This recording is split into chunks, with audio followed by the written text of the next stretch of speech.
గౌరవనీయులైన జర్నలిస్ట్ మిత్రులందరికీ నమస్కారం.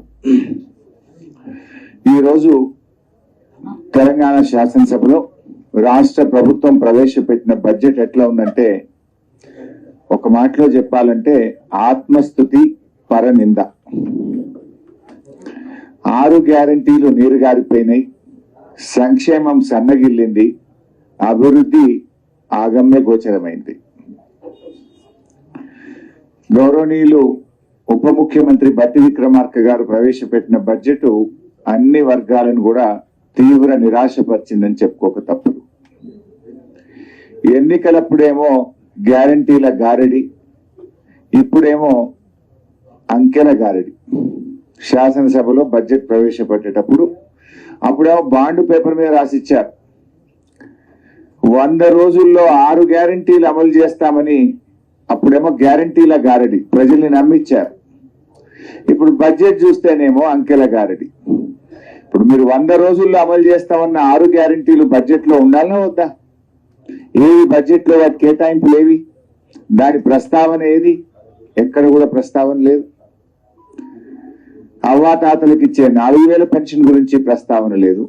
మహాలక్ష్మిలో ఇచ్చే 2500 గురించి ప్రస్తావన లేదు.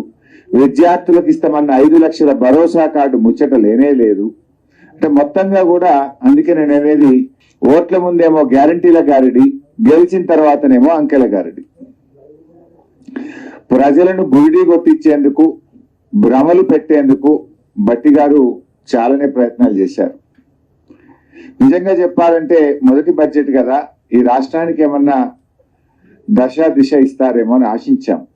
కానీ ఇది దశ దిశ లేని బడ్జెట్.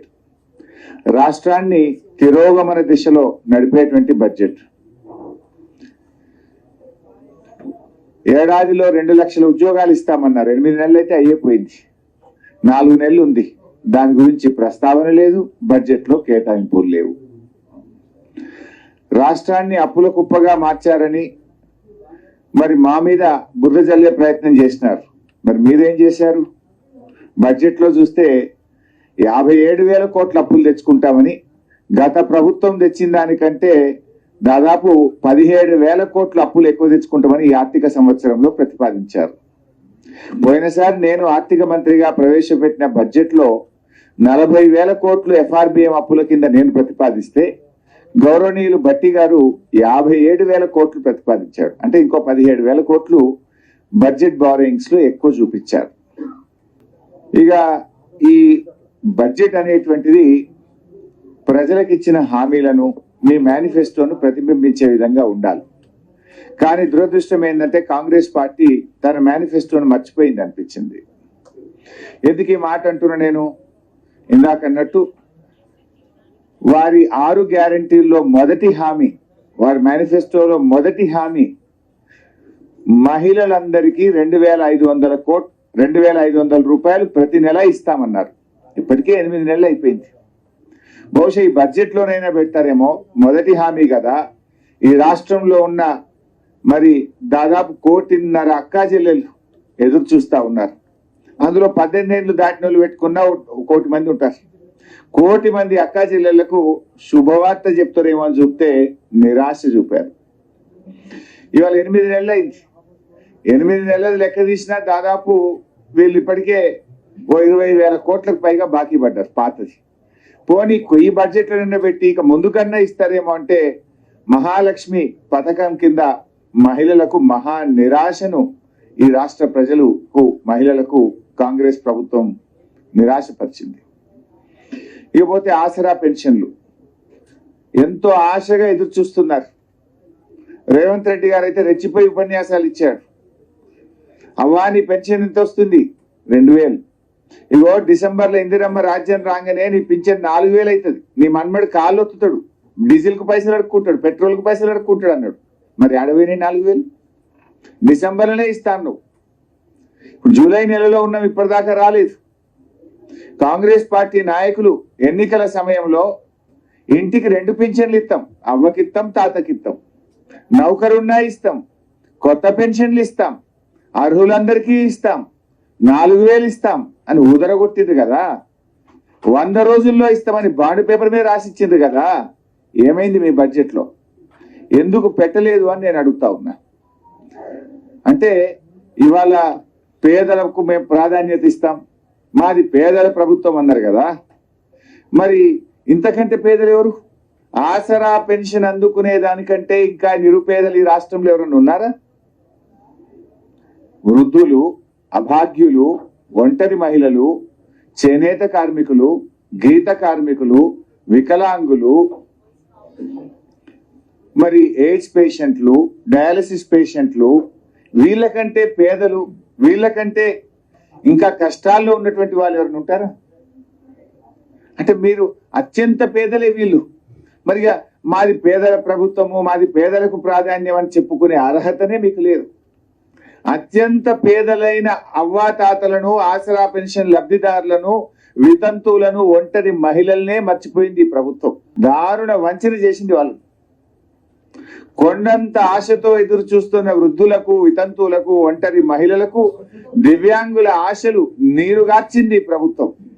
అంటే మీరు రెండు ముఖ్యమైనది, మహిళలు మన సమాజంలో అత్యంత ప్రాధాన్యత కలిగినటువంటి వాళ్ళు, వృద్ధులు, వితంతువులు అత్యంత ప్రాధాన్యత కలిగినటువంటి వాళ్ళు.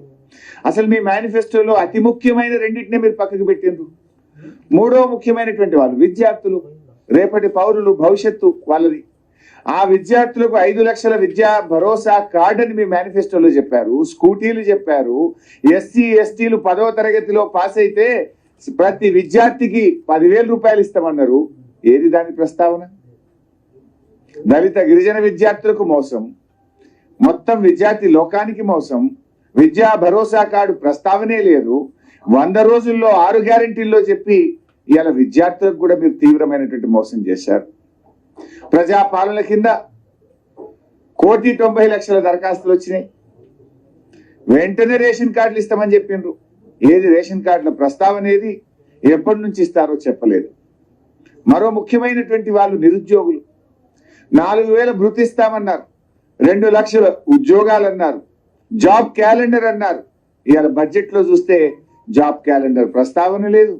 నిరుద్యోగ భృతి 4,000 గురించి అసలే చెప్పలేదు.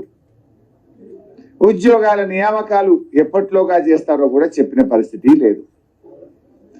ఇకపోతే ఆటో కార్మికులు, ఈ ప్రభుత్వం వచ్చినాక కొత్తగా ఎవరైనా ఆత్మహత్యలు చేసుకుంటున్నారంటే రాష్ట్రంలో 50కు పైగా ఆటో కార్మికులు ఆత్మహత్య చేసుకున్నారు.